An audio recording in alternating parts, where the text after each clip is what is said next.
Hi, so this is my overview and review of the latest two issues of Battle Action Volume 3. So this is issue number 4, issue number 5. So Battle Action was a comic that came out in the... Originally there was Action and then Battle in the 70s, and then Action merged with Battle because Action was deemed too controversial and it encouraged violence in young people. Oh, so the right-wing politicians and news departments believed. So what Rebellion, who own 2000 AD, have done, they've got the rights to all the back catalogue of a huge amount of the British comics catalogue from the 60s, 70s, 80s, all the way through to present day. So that includes companies like IPC, who used to be the owners of 2000 AD, and also Battle Action, Lion, and so many other titles. So they've resurrected it initially in this one-shot hardback format, which was written by Garth Ennis, which I did an overview of in another video. And then he did a next volume, which I think was 6 issues, 5 issues, something like that. And he did it in a hardback later on, which is this one, with Garth Ennis, but also other writers on it this time. And now they've done it in this in a 10 issue series now, which is how I'm getting this current incarnation, which is volume 3. They're the same size as, to give you size guide, a European album format, 2000 AD format, or distillery. So the really large size, so the large black label format as well. The £4.99, but you get 32 pages, really good cover, cardstock cover. Paper quality is really good, no bleed through, really high quality paper. So this one, issue 4, has the lead story is always Johnny Red by Garth Ennis and Keith Burns, and the backup strip in this one is El Mestizo, the General. The El Mestizo was a title that came out in Battle years ago, in the, I think it was 77, 78, and it was only short-lived because people weren't ready for it, to be honest. It was written by Ellen Hebden and artwork by Carlos Esguerra. So this is El Mestizo from that time period. It was one of the few strips what Battle had in what wasn't based on the Second World or First World War.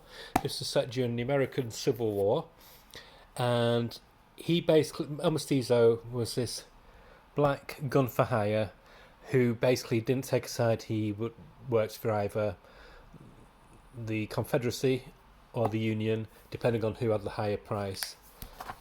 It was very short-lived, like I said, but people just weren't ready for it. And there's really nice Esguerra artwork, and he basically is Jimi Hendrix. So that's what the backup strip in this issue is. So I'll just give you an overview and a review of the first of the strips. So Johnny Red, I like Johnny Red, but I get these more for the backup strips, but I am enjoying these. I think this is the strongest strip of Johnny Red that Garth Ennis has done, because he's really not just delving into Johnny Red and his exploits, but also the background characters, like for example Nina, who was Johnny Red's love interest. She's been taken into a gulag, basically a work prison, because she won't basically do what the Secret Service and the higher-ups in the Russian army wants to do. She won't cover up the war horrors, what they've committed, or the war crimes towards their own people. And so this is just delving into her and how she's resilient against authority, and she's willing to take anything that they throw at her. And it's frustrating the higher-ups because they can't break her.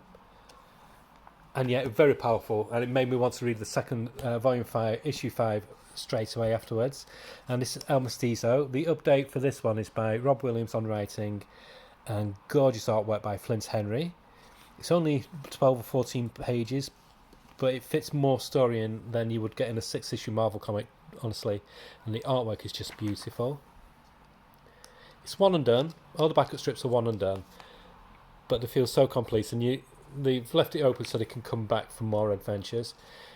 It's basically a Sergio Leone western in comic format, and Henry Flint is one of my all-time favourite artists.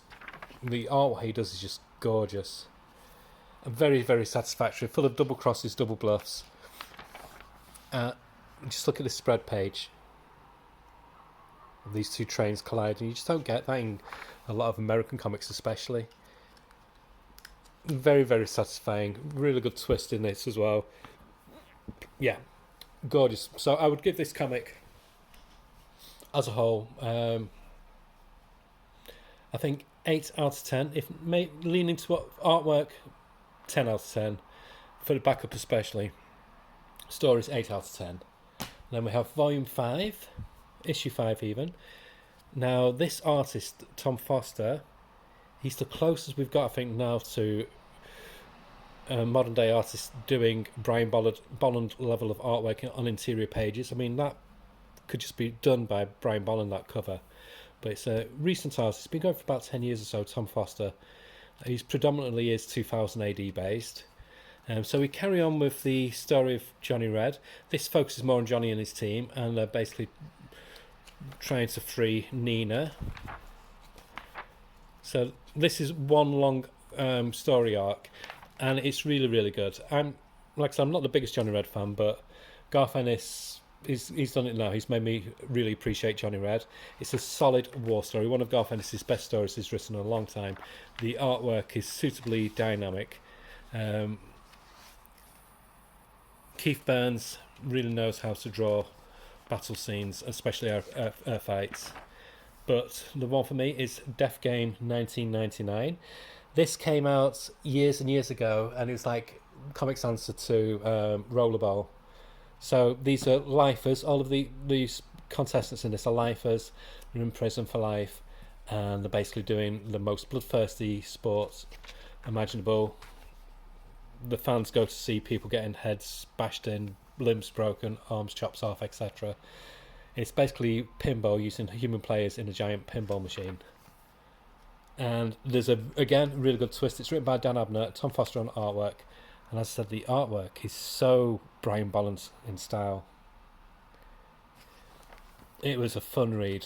14 pages of very kinetic action with a great bittersweet ending to it, and again leaves it open so there can be more stories. And yeah, really, really highly recommended. So to Rebellion at the moment, for the past 5 years, if not longer, they've basically resurrected the British comic market. A lot of people have been saying, oh, you can't go back, you can't do rubbish, bollocks to that. This is as good, if not better, than when they originally came out years ago. And I can remember the titles from the 70s and 80s, and this is in a whole different league. The quality of care and love and attention they've given to these characters is commendable, and it's a very high quality package. Also, I do recommend trying some of the other stories from Battle, from the original stories. So it's 3 volumes of Charlie's War. Hellman, who's featured in the next issue. So I'll be looking at that and doing a review of that. So yeah, if you've not been buying them, I think you can still order these from Rebellion on their website, 2000ad.com. Yeah, just a pleasure to read. But if you want to wait for it to come out in a collected edition, I do recommend picking up the hardcovers as well, because these are such a joy to read as well. Gorgeous artwork, really solid, high quality stories. Okay, that's my review. Bye.